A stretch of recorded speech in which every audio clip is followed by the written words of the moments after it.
Eu vou conversar agora com o professor Cláudio Pinheiro Machado, especialista em governança no agronegócio. Quais são os desafios atuais aqui no país?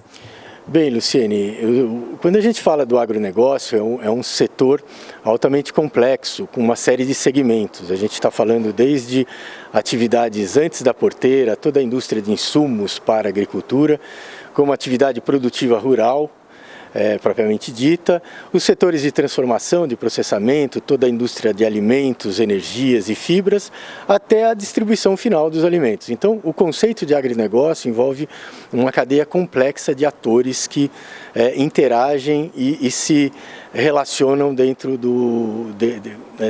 ao longo de uma cadeia produtiva. Portanto, para falar dos desafios de governança no agronegócio, a gente poderia generalizar e trabalhar diversas nuances do contexto do agronegócio, né, ao longo desses segmentos do setor.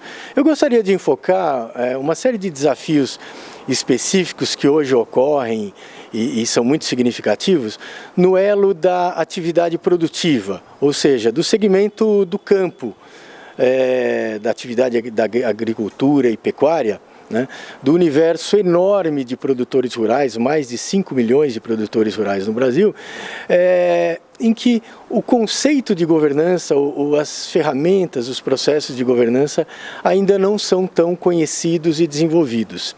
E uma série de desafios dentro desse ambiente, tanto do ponto de vista do processo de profissionalização das práticas, das boas práticas de governança, adotadas pelos gestores dos negócios agrícolas e pecuários, como também aspectos ligados à transmissão, aos ciclos geracionais que se sucedem à frente dos empreendimentos rurais.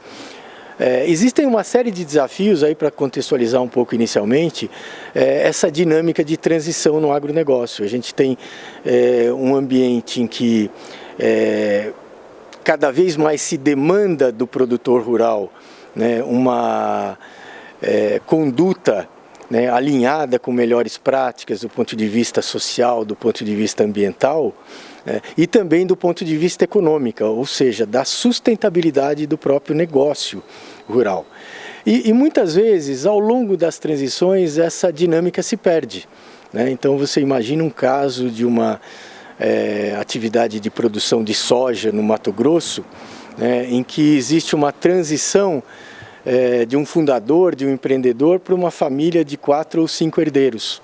No passado, essas transições ocorriam sem grandes conflitos. Existia uma divisão da propriedade, se fatiava a propriedade, cada herdeiro faria o seu próprio empreendimento e as coisas continuariam dentro de uma dinâmica de novas famílias empresárias conduzindo os respectivos negócios.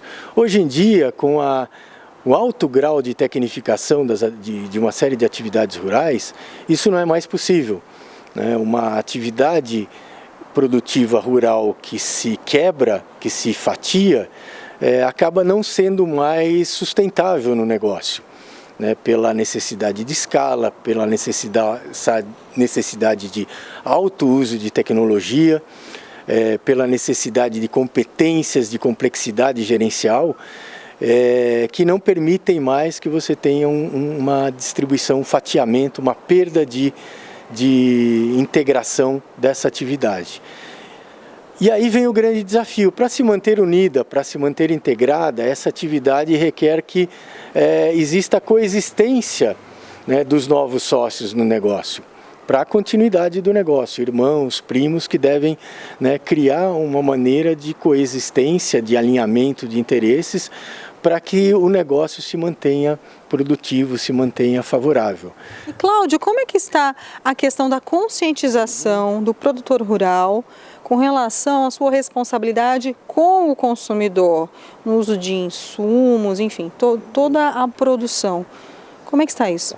Cada vez maior, e por uma série de fatores. O primeiro deles é que o produtor rural ele não é dissociado da sociedade, ou seja, ele enquanto produtor rural, ele não é um elemento que é dissociado da sua atividade como cidadão.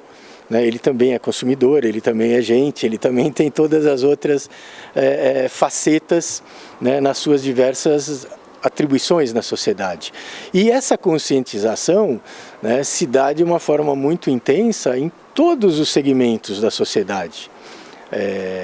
Pela tecnologia da informação, pelo acesso e pelas condições muito mais em tempo real do que como se transmite a informação, um produtor rural de hoje ele tem um conjunto de inputs, de estímulos, de incentivos, né, e de reflexões muito maiores do que um produtor rural de 20, 30, 40 anos atrás, que era muito mais isolado do conjunto da sociedade. Um segundo fator é a própria pressão de outros atores das cadeias produtivas. Um produtor rural, um produtor de soja ou um criador de gado, ele se relaciona com uma cadeia produtiva até chegar ao consumidor final. E esse consumidor final, ele exige cada vez mais o rastreamento de como a atividade produtiva rural se deu. Ou seja, o consumidor de carnes na Europa ou nos Estados Unidos quer saber de onde aquela carne veio, como o gado foi criado, quais são as práticas que os produtores implementam, quer dizer, como toda a cadeia tem que cuidar, né, de todo esse conjunto complexo de contratos, desde o consumidor final até a produção rural. A mesma coisa se dá, por exemplo, um produtor de leite que se relaciona com uma empresa como uma Nestlé. É claro que ele tem que se adequar a uma série de condutas exigidas pela indústria, né, pela pressão do consumidor final. Então essa dinâmica hoje é muito mais intensa e são desafios muito maiores para os produtores rurais no ambiente de negócios atual. E as relações de governança entre as tradings e os produtores rurais? No mesmo sentido, porque as tradings são expostas a esse escrutínio do consumidor final. Então imaginem uma situação em que um produto para exportação brasileiro para a Europa, café, laranja, soja, que esteja submetido a uma pressão de alguma organização qualquer, alguma associação de interesse privado que coloque em xeque, coloque em risco a sustentabilidade desse produto no Brasil. Então é uma necessidade de toda a cadeia se adequar a essa exigência e se comunicar muito melhor também com o seu público-alvo final. A trading é o elemento intermediador que leva e traz essa pressão do consumidor para a produção rural. Mas é importante os produtores rurais terem também uma qualificação para se comunicar com a sociedade de uma forma muito mais ativa, quebrando uma série de mitos negativos que muitas vezes se colocam para a atividade produtiva de uma forma injusta. Cláudio, há uma grande discussão, inclusive na mídia, por uma novela, uma emissora com grande audiência, entre relações de pequenos produtores, grandes produtores, indústria, exportação. Como é que você está vendo essa discussão toda? E também tem meio ambiente no meio desse assunto todo, né? O que você acha disso? Olha, o debate eu acho que é importante, é fundamental.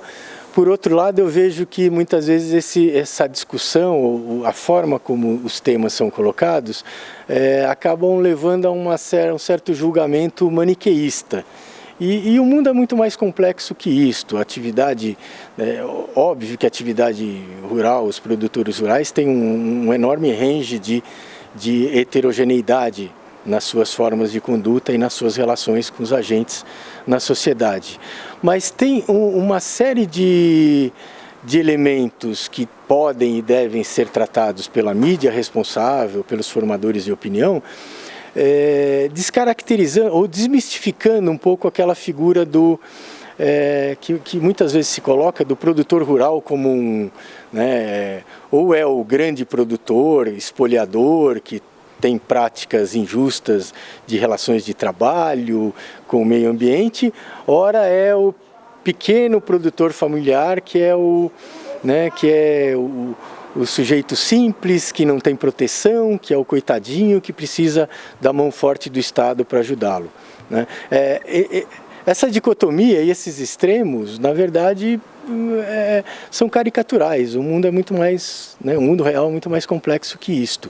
E eu acho que é mais do que o momento, na verdade, de uma discussão, de uma integração muito mais profunda do mundo urbano com o mundo rural para entender as dinâmicas de ambos os setores, né? Rapidamente, como é o trabalho desenvolvido no Pensa, de formação de lideranças no agronegócio? Perfeito. O Pensa, ele é um programa que existe há 25 anos.